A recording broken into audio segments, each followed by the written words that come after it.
こんにちは、月島です。今回は iPhone XVI Pro Max を購入しましたので、6つの新機能や旧機種などと比較しながら開封レビューをしていきたいと思います。目次です。開封と内容物の確認、購入したアクセサリー、iPhone XVI Pro Max 各部と iPhone XV Pro Max との比較、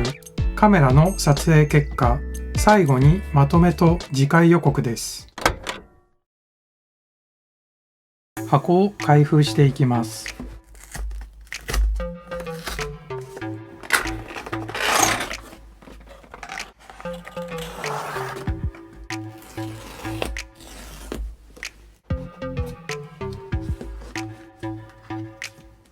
iPhone 本体です。色はデザートチタニウムです。今回から新しく搭載されたカメラコントロールボタンが確認できます。ボタンのサイズは意外と大きいです。その他の付属品は USB ケーブルと SIM ピンです。内容物は以上です。今回購入したアクセサリーは液晶保護ガラスフィルムとショルダーストラップ付きの TPU 素材ケースです。この後すぐに液晶保護ガラスフィルムを iPhone に貼り付けしますが、その様子や TPU ケースのレビューは別の動画で行いたいと思います。興味のある方はぜひそちらもご覧ください。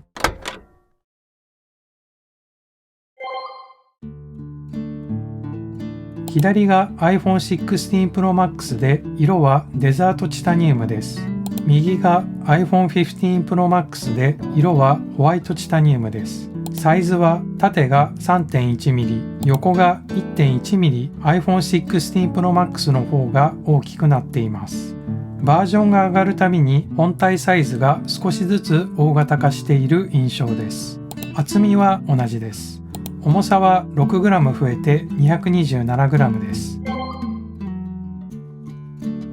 ディスプレイサイズは従来モデルの 6.7 インチより 0.2 インチ大きい 6.9 インチになりました。これは本体サイズが少し大きくなったことに加えて、ディスプレイのベゼルを従来モデルよりも細くすることで実現しました。有機 EL ディスプレイ、スーパーレティーナ XDR ディスプレイ、常時表示機能、ダイナミックアイランドなどの機能は iPhone XV Pro Max と変わらないです。また画面の解像度は少しだけ良くなりました。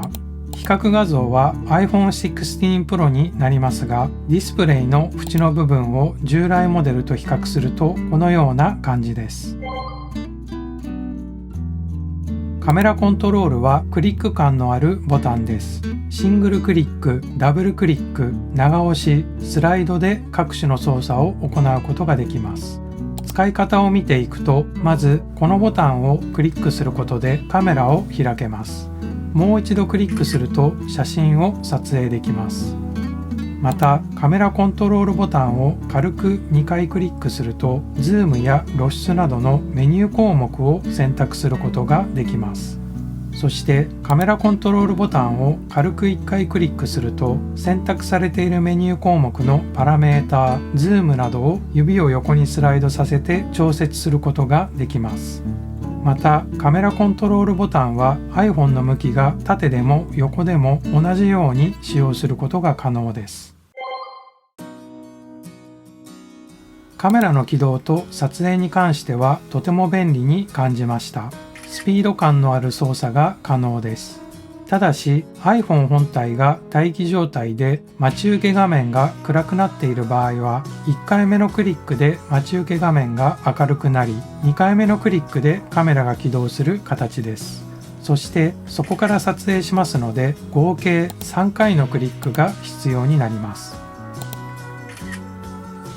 またカメラが起動した後にカメラコントロールボタンを押し続けるとビデオを録画することができますが、指を離すと録画が止まります。カメラコントロールボタンを長い時間押し続けるのは大変です。可能であればビデオの録画が始まったら指を離してもビデオを録画し続けてくれるような設定があると良いなと思いました。そしてメニュー項目の選択や操作などはカメラコントロールボタンを軽く押す、スライドしながら触るという微妙な力加減のタッチが必要になります。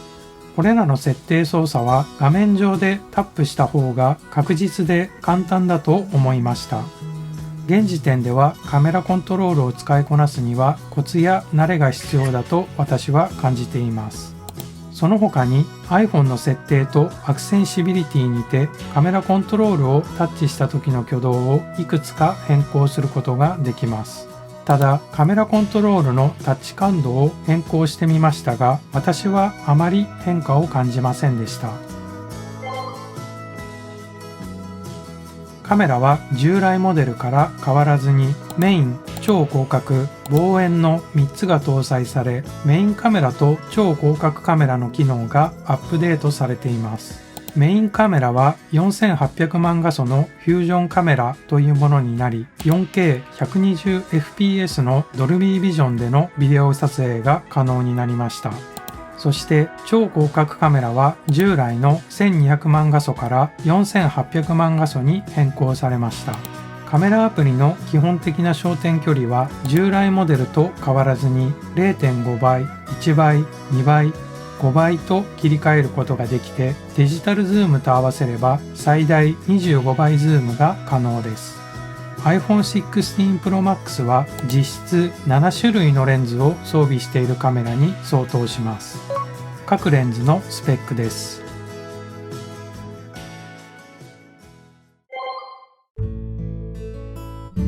最新世代のフォトグラフスタイルが搭載されたことにより、色味、ハイライト、トーンを調整した画像を簡単に撮影することができます。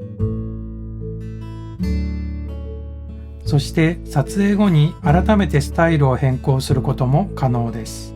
またカメラのスペックは iPhone 16 Pro と16 Pro Max で差がなくなったようです。従来モデルは光学ズームに3倍と5倍の差がありました。CPU は先代の A17 Pro よりも性能が最大 15% 向上し、GPU は性能が最大 20% 向上しました。コア数に変更はないようです。そして超広角カメラの高解像度化と 120fps のビデオ撮影に対応するためにイメージプロセッサーとビデオエンコーダーの性能が従来チップより2倍になっています。また Apple Intelligence に対応していますが、日本語対応は2025年からのようです。iPhone 16 Pro Max はバッテリーの駆動時間が最大4時間ほど向上しているようです。15 Pro Max のビデオ再生は最大29時間でしたが、16 Pro Max は最大33時間となっています。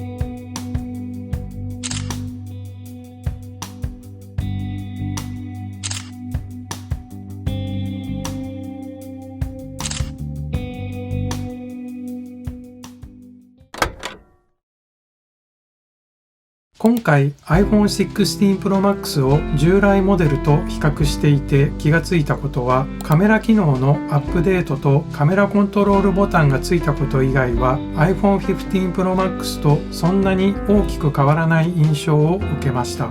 逆に言えば iPhone 15 Pro Max でも十分な機能が備わっていると考えられます。ただ iPhone 15以前のモデルから iPhone 16 Pro Max に買い替えた場合は、最新機能の数々を十分に堪能できることは間違いないと思います。次回は iPhone 16 Pro Max 用液晶保護ガラスフィルムの貼り付けやレビューをしていきたいと思います。また次回の動画も見ていただけたら嬉しいです。それでは最後までご視聴ありがとうございました。